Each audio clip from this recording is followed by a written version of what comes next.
নমস্কার, আমি সঙ্গমিত্রা। আমার এই সহজ রান্না চ্যানেলে আপনাদের সবাইকে স্বাগত। আজ আমি রান্না করছি বোয়াল মাছের রসা। আপনারা খুব সহজেই বাড়িতে বানিয়ে নিতে পারেন এই অপূর্ব স্বাদের রেসিপিটি। খেতে কিন্তু অসাধারণ লাগে।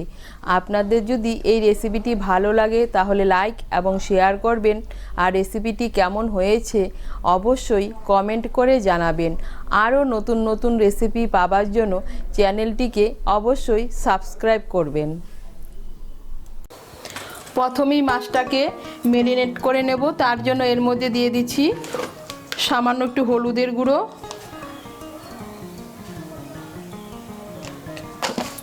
দিয়ে দিচ্ছি সামান্য একটু লঙ্কার গুঁড়ো,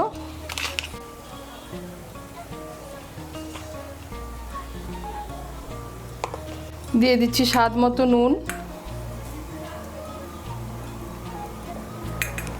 আর দিয়ে দিচ্ছি অল্প কাঁচা সর্ষের তেল।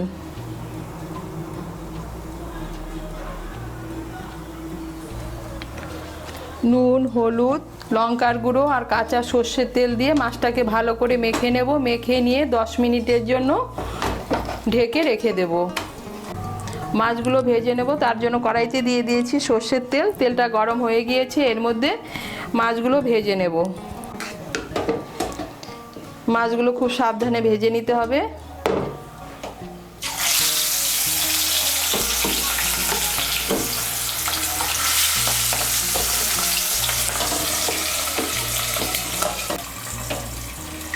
ঢাকা দিয়ে মাছগুলোকে ভেজে নেব। ঢাকা চাপা দিয়ে মাছগুলোকে আমি লাল করে ভেজে নিয়েছি। মাছ ভাজার সময় অবশ্যই ঢাকনা দিয়ে মাছগুলো ভেজে নেবেন, তা না হলে কিন্তু তেল ছিটকবে। এই দেখুন মাছগুলোকে লাল করে ভেজে নিয়েছি। মাছগুলোকে তুলে নেব। তুলে নিয়ে বাকি মাছগুলোকে লাল করেই ভেজে নেব।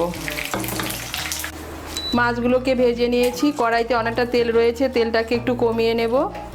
তেলটাকে কমিয়ে নিয়েছি। এখন কড়াইতে 1 বড় চামচের মতো তেল আছে। এই তেলেই রান্নাটা করব। এর মধ্যে দিয়ে দিচ্ছি একটা তেজপাতা, দিয়ে দিচ্ছি গোটা গরম মশলা। গোটা গরম মশলার মধ্যে নিয়েছি 2টো এলাচ, 2টো লবঙ্গ, 1 টুকরো দারচিনি।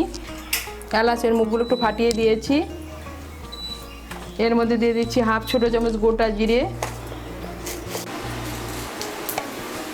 ফোড়নটা দিয়ে একটু নাড়াচাড়া করে নেব। ফোড়নের থেকে যখন সুন্দর একটা গন্ধ বেরোবে তখন এর মধ্যে দিয়ে দেবো পেঁয়াজ কুচি।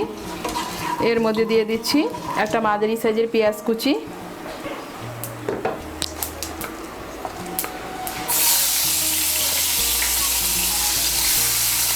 পেঁয়াজ কুচিটাকে তেলের সঙ্গে মিশিয়ে নেব। মিশিয়ে নিয়ে লাল করে ভেজে নেব।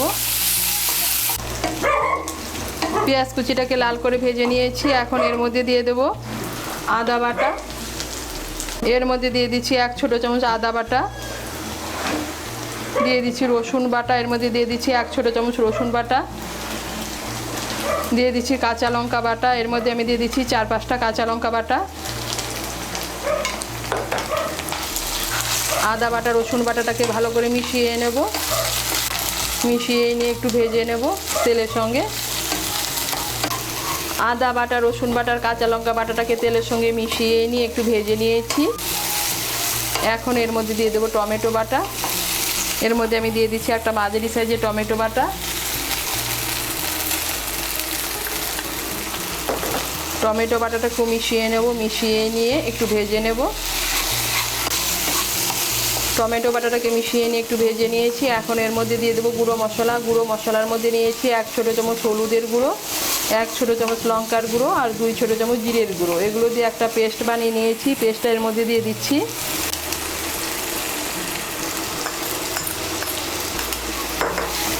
গুঁড়ো মশলাটাকে মিশিয়ে নেব।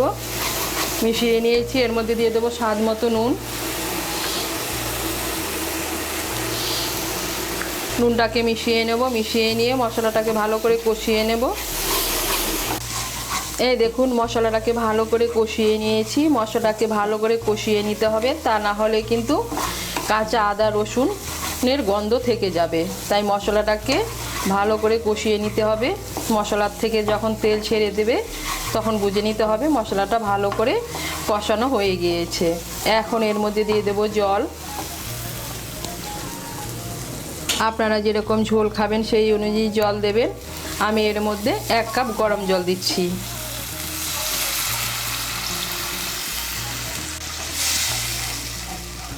আমি যেহেতু রসা রান্না করছি তাই এর মধ্যে 1 কাপ জল দিচ্ছি। জলটাকে ভালো করে মিশিয়ে নেব। মিশিয়ে নিয়ে একটু ফুটতে দেব। এই দেখুন ঝোলটা ফুটে উঠেছে। এখন এর মধ্যে দিয়ে দেবো ভেজে রাখা মাছগুলো।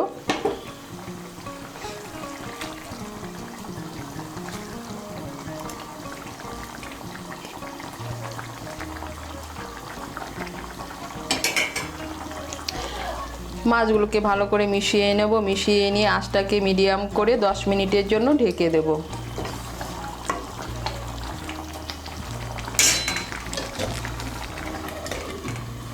আঁচটাকে মিডিয়াম করে 10 মিনিটের জন্য ঢেকে দিয়েছিলাম।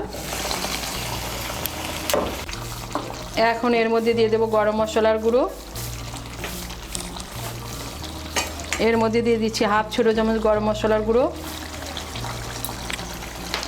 দিয়ে দিচ্ছি 2টো কাঁচা লঙ্কা। গরম মশলা গুঁড়োটাকে ভালো করে মিশিয়ে নেব। মিশিয়ে নিলেই তৈরি বোয়াল মাছের রসা। আপনারা এভাবে একবার বানিয়ে খেয়ে দেখবেন, খেতে কিন্তু খুব ভালো লাগে। গরম মশলার গুঁড়োটাকে মিশিয়ে নিয়েছি আর তৈরি হয়ে গেল বোয়াল মাছের রসা।